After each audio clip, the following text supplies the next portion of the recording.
Hey friends, today is the day. I'm very excited. We are going to begin putting tulip bulbs in the ground. Yes, it is December. Yes, it is raining. Yes, Jenny's going to be planting tulips in the off and on rain. The things we do for our gardens. It is in my brain that I am going to get these Shocks and Struts tulip blend in the ground today, and that is what we are going to do, my friends. By golly.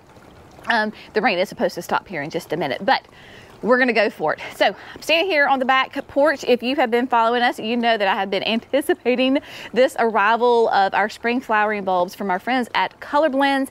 They arrived at the end of last week, so it is time to get these babies in the ground. I am North Carolina, a zone 8A, and so I have to have my tulips have to be pre-chilled. I have to give them a false winter before they come into my garden. Color Blends will offer that service to you. It is great. I took full advantage of it. The quote pressure downside of that is once they arrive, you need to get them in the ground as soon as possible so that pre-chilling does not go to waste. So we are going to do the Shocks and Struts blend, and it is going to go all throughout the backyard here. So I've gathered all my materials before the rains started. Got my pop-up to get any kind of weeds out. This is the container of the 700 Shocks and Struts tulips. So we've got those, and I have got, of course, biotone, because if a plant goes in the ground, even a bulb, it gets some biotone. And then I've got the Power Planter auger. This is the Jenny's edition. This is the 9-inch. So when I'm going to do my tulips in the landscape, then I will use the auger. Let's talk about where these sweet babies are going to go, because like I said, I do have 700 of them. I have roughly gone ahead and mapped out in my brain how many are going to go in the different places. So what we're gonna do first is they're gonna go up into the raised deck boxes. So I've got to add some soil, so they're gonna go up there. I think I said 250 are going to go in these boxes. So when the boys went ahead and emptied out my summer annuals, we left some of the soil in here because they're tulips. They'll be fine. And then of course we've got to put more soil in there, so to top everybody off. So I think it's 250 are going into these areas, and then they're going to go throughout. So they're going to come underneath my David Austin roses. They're going to come in front of the boxwoods and the camellias, and then over there in front of those David Austins. So they're going to go there. Then we're going to add this has anemones or ranunculuses. I never can remember which one we put in here. So this already has bulbs in there, and so you can see actually that they are sprouting. So yay for that. There's no room because Mimi was with me, and so she filled in this whole area. So we've already got bulbs there. And then I was planting anemones and ranunculuses just along the front of the flower bed here. So we're going to go ahead and bring in some Shocks and Struts along the back. The David Austins will not get pruned until like late January, but we are going to go ahead and put in tulips here along, and then right around the fountain up to the hydrangeas. So they're going to go there, and they are also going to go in the backyard beds. So we have these two island beds here. Mainly going to focus, I think, on the corners, right? So corner here, corner, corner, and then the corner down there. Also, here where the spireas and the hydrangeas are, we got to do this. We got to get the begonias out, right? Because clearly they're fried.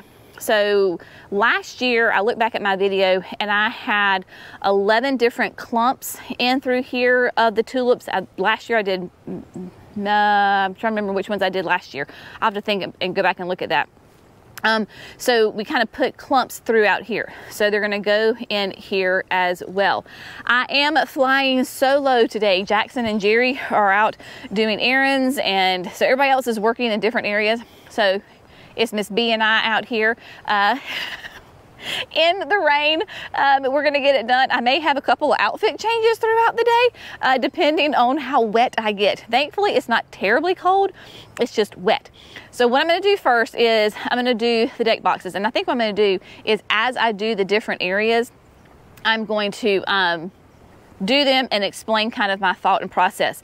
But the Shocks and Struts is a gorgeous pink blend. I've said this multiple times. Megan, our middle child, who is 17, she absolutely loves pink tulips.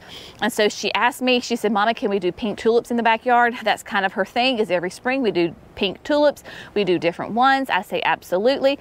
So this is my first year doing the Shocks and Struts. Very excited about it. And so without further ado, we are just going to hunker down and we are going to get these tulips in the ground because it's going to be a gorgeous spring. And I really am very excited about doing it. I hate that it's kind of yucky and rainy, but that's going to be our forecast for the next couple of days, and these babies have got to get in the ground, so you do what you got to do, right? So without further ado, let's get them into the deck boxes.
Alrighty, my friends, so the deck boxes are planted. Roughly 250 are in these spaces. And yes, I did change clothes. My jeans were wet, my coat was wet, it was a little chilly. So wardrobe change number one. Here we go. Really simple. I know, you're like, okay, it's just some nice, freshly mulched deck boxes. Not much to see right now, but there you go. So I had to add a little bit of the Proven Winner soil just to raise it up in certain areas because like this section was really low and then other areas were fine. You're planting your tulips in that 5 to 6 inches below the soil surface.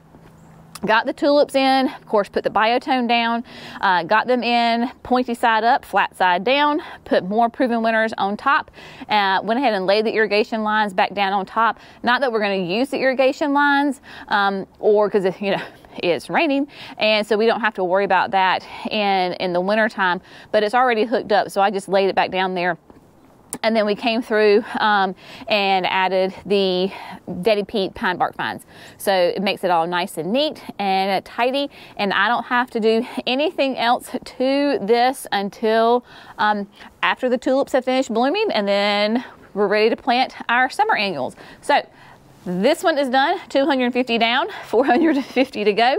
I think what we're going to do next is go ahead and work on the beds here. So I'm going to plant some below these David Austins, and then coming through in front of the Sprinter Boxwoods and the White Shishi Camellias, we have little holes so we can plant in there. I am hoping that I can use the auger, and because that makes a lovely hole. So it's the 9-inch auger. I'll stand up here, drill a nice hole, and then that way roughly about 5, maybe I could get 6 tulips per hole. That way, because this is, as my shrubs are growing, I have less room to put in those flowering annuals. And so there you go. And then that way we can then move to out areas and plant more of those in there. So I'm going to do these, still going to drill the hole, biotone, put the soil back, and move on. This should go faster than that. All right, let's get going.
day goes on, Jenny gets a little wilder and wilder looking. This is what happens when you garden in the rain. But we got tulips around the deck have been installed.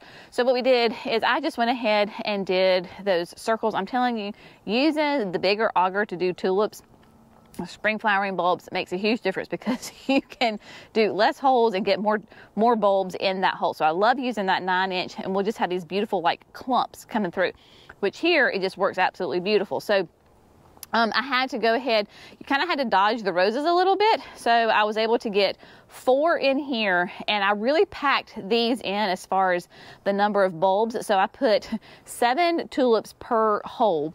So there's 4 here. And then between the shrubs, basically, I just did a clump between each of the shrubs, which worked out to be 5 holes, 5 clumps per bed.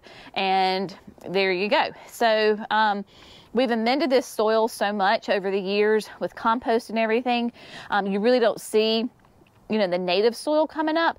But once all of the leaves actually fall, I will probably, I say this, I may do this.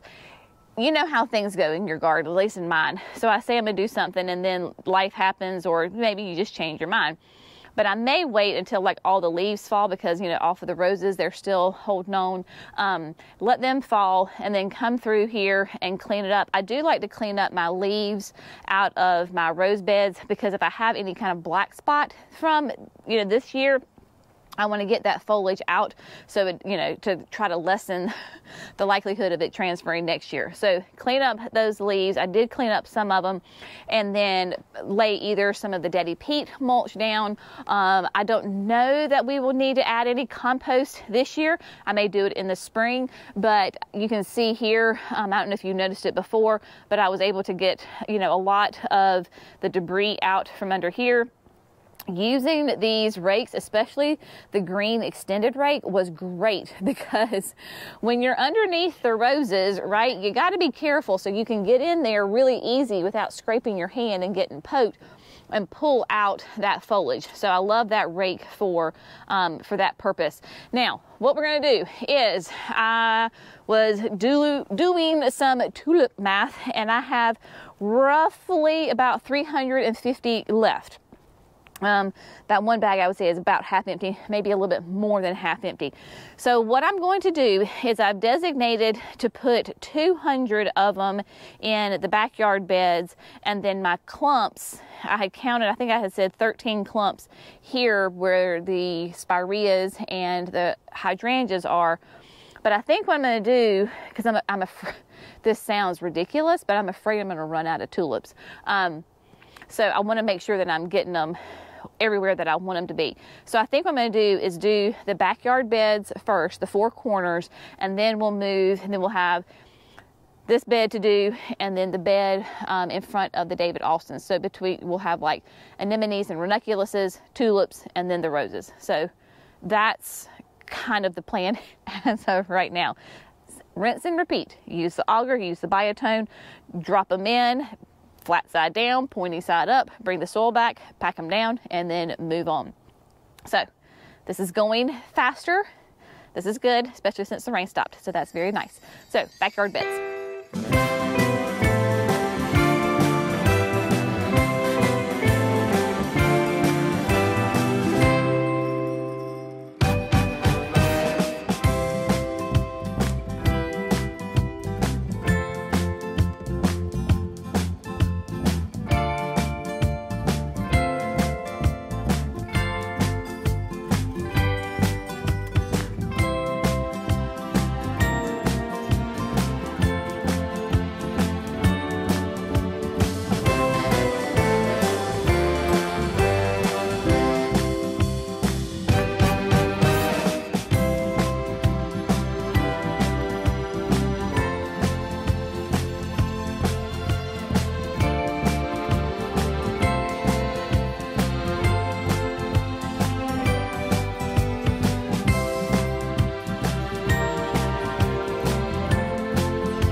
right, my friends, so all 700 shocks and struts have been planted. Praise the Lord, they are in the ground.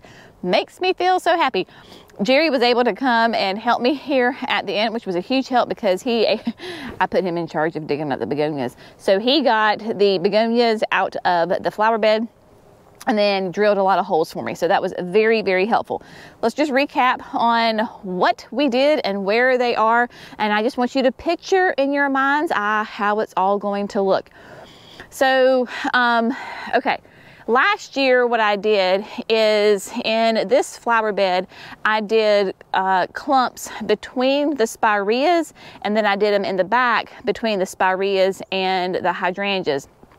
This year we switched it up, and so basically we just kept it in a straight line down here on the front, and then we had 10 holes. I told Jerry 10 holes, and 10 holes ended right here, and I was like, okay, that looks weird.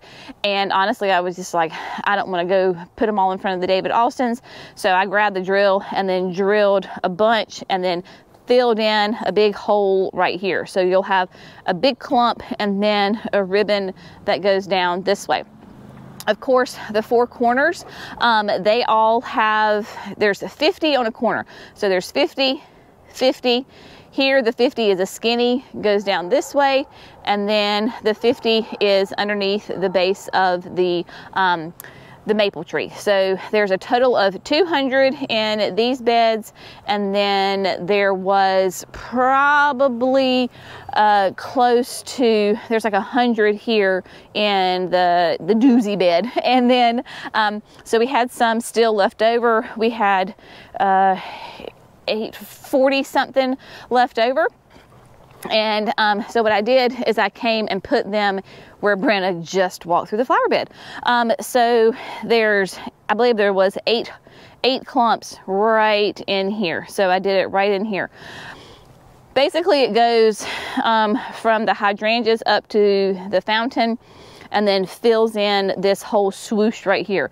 And then of course you can see we've got the anemones and ranunculuses right here. So that leaves me a whole ribbon right here of nothing is there, which would be totally fine. That is not a problem. But I do have one or two extra bulbs hanging out in the garage waiting to be planted. And so I might put, there was, I forget now which one it was, but it was a daffodil that has a heavy fragrance. They said it smells just like a gardenia. And you know what a sucker I am for gardenias.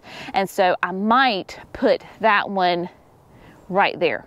We'll have to see. So I'll just sit on that for tonight and think about that for tonight. I told Jerry, and then Emily came after work, and we were talking, and I said, I know it sounds absolutely ridiculous, but it feels like 700 wasn't enough. Like I think I could easily bump it up to 1,000 back here next year. And I think what the difference is because I had a significant increase from last year to this year back here. But last year with the deck boxes, I already had violas planted. There was like all these mixed, there was violas and ascot rainbow and some other things that were already in there. And then I just went and tucked tulips in between them.